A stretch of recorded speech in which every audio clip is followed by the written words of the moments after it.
Hola, gracias por ver este video aquí en el canal de las doctrinas de las iglesias centroamericanas, iglesias evangélicas no oficial. Esto es una iniciativa personal. He sido miembro de las iglesias evangélicas de la Misión Centroamericana por más de 37 años ya. Pues cargo esa experiencia siempre con mucha pasión por estudiar la Biblia, la teología y las enseñanzas fundamentales de la fe evangélica.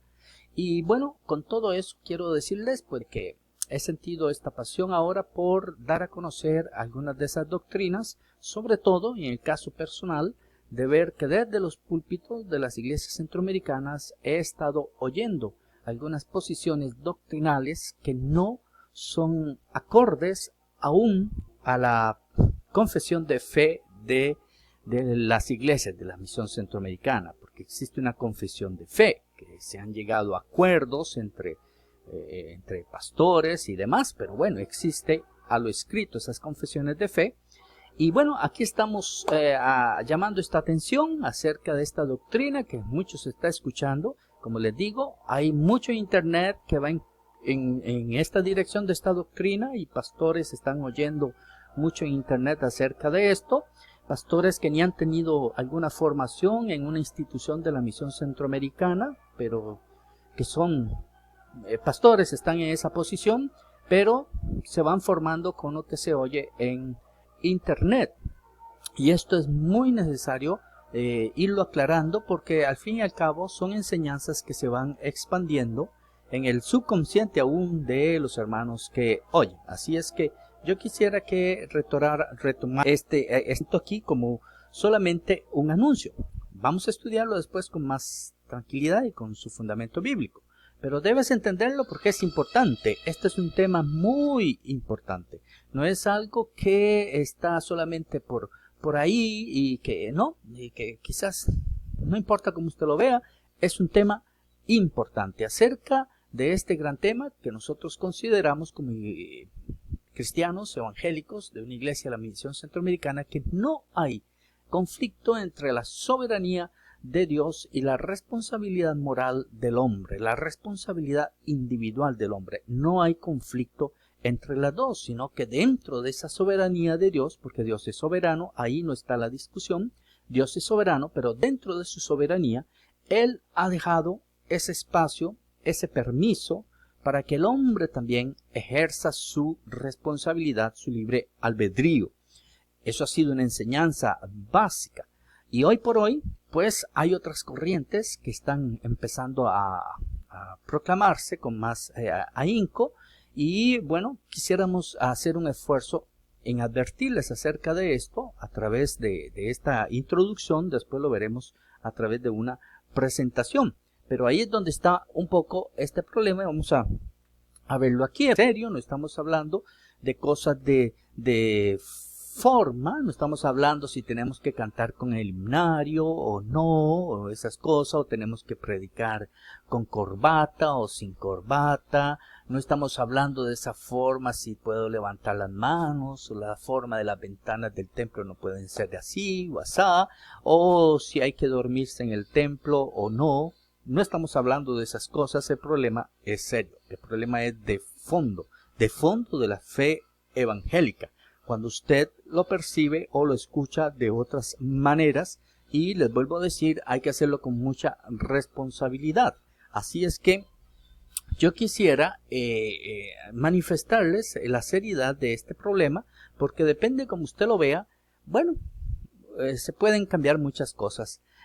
El problema tiene que ver con la salvación, la perspectiva que nosotros tenemos de la salvación, lo fundamental, porque somos cristianos, porque hemos iniciado en la salvación, en ese momento de humillación y de aceptación. Y aquí es donde viene lo básico de todo esto.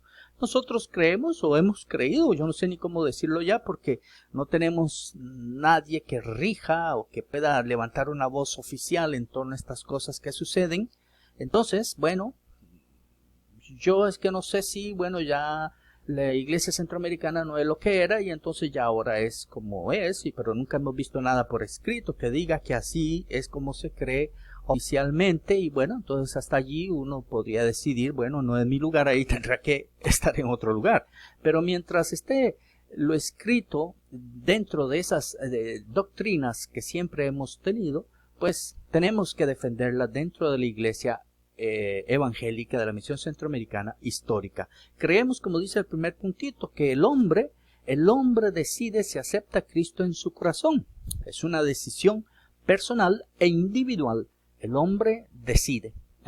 Ese llamado interno que hay en el hombre que menciona el profeta, ¿verdad?, de búsqueda de la eternidad, nace en esa iniciativa propia del hombre de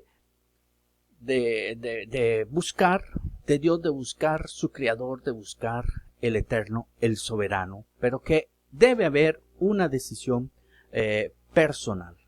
Es lo que siempre hemos oído, ¿verdad? Decidir aceptar a Cristo o no. Eso se llama el arminianismo, una palabra que poco escuchamos, ni es necesario que usted se la aprenda, porque yo lo que menos quisiera es decir que soy arminiano. Yo no quiero saber nada de lo que hizo un otro cristiano y decirme que yo soy de así, o que yo soy calvinista, o que yo soy escofilista. No tiene nada que ver. Yo quisiera ser solamente cristiano. Pero bueno, Dios ha usado en la historia hombres que nos han orientado en esas posiciones bíblicas, y bueno, es una referencia más que nada para cosas de tecnicismo. Es el arminianismo que ha existido históricamente así. Arminiano, el teólogo arminiano contemporáneo de Calvino. Pero el otro puntito, el segundo, es que dice que Dios decide el que es salvo y el que es condenado, y punto. De una manera casi que caprichosa, ya Dios escogió a algunos, pum, pum, pum, porque Dios es soberano, y otros los escogió para que vayan al infierno, porque Él quiso así, y así es, y es soberano, y eso se llama el calvinismo. Y luego, como dice el tercer puntito, algunos van un poco más allá y dicen que Dios es el que hace todas las cosas. Dios es el que hace todo.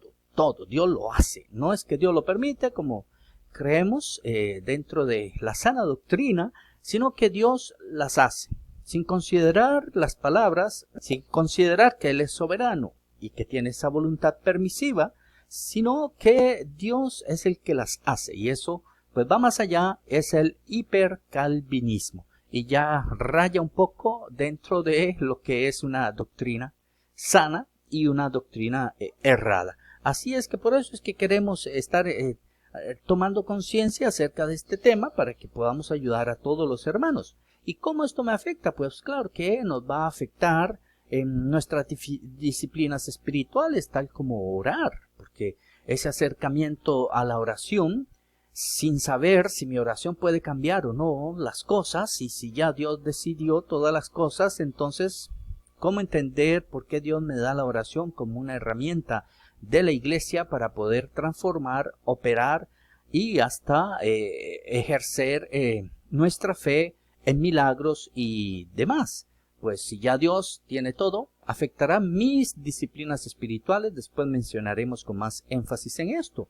Aún la propia evangelización, porque ya la evangelización torna en otro sentido, no en llevar al hombre a buscar decidirse por el Señor, sino Dios ya los tiene escogidos, no hay nada que hacer. Yo me enfoco más casi en una relación social con los demás, ver cómo la iglesia se proyecta socialmente y todo lo demás, pero no es la búsqueda de traer personas al convencimiento de su necesidad de buscar de Dios, reconocer que es pecador. Ya no habrá más eso. Entonces afectará aún la evangelización, la escatología, las cosas del futuro, porque bueno, ¿dónde quedará el juicio?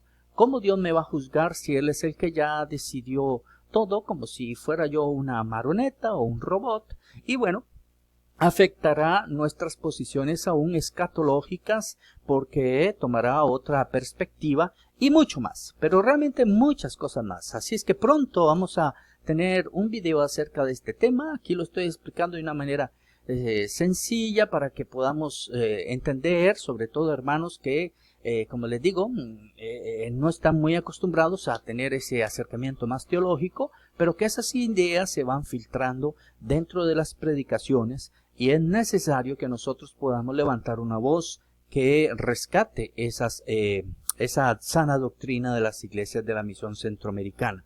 Así es que gracias por tener la paciencia de escuchar esta introducción. Yo le agradezco que siga el canal, que usted pueda compartirlo con otros para que podamos darle un poquito más de apertura a esto, y también seguir el Facebook de las doctrinas que le hemos titulado así como aparece en la presentación. Que Dios lo bendiga, que Dios la bendiga, y muchas gracias por su atención.